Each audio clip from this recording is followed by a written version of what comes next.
All right, so here are these 3 exercises to kind of give you an idea of if you have any limitations in hip flexion to be on the bike. And this can have a direct impact on the aggressiveness that you're able to establish on your in your bike fit, in your position.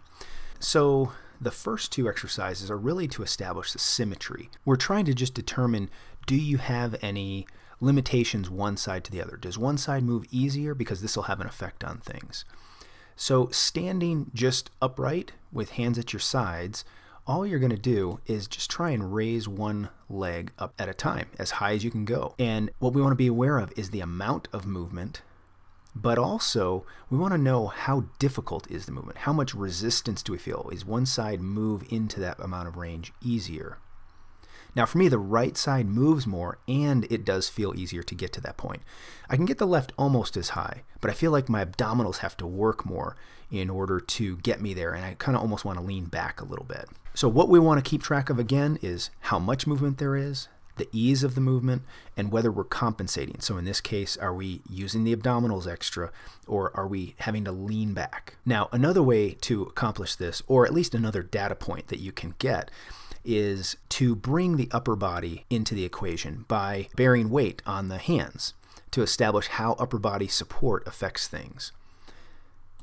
And really we're looking for all the same things that we were looking for in the previous test.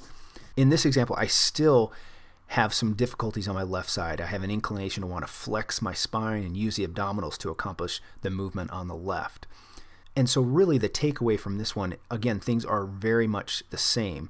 We're looking for how much movement, the ease of the movement, and also whether we're compensating. In this case, again, are we using the abdominals excessively in order to accomplish the movement, or are we trying to flex the spine? Now finally, let's get on a bike. And so we're going to mount your bike on a stationary trainer. And what we're going to do is we're actually going to pedal backwards very slowly and try and control the foot as it moves through the top of the pedal stroke, keeping your heel high and keeping the pressure on the foot as light as you can.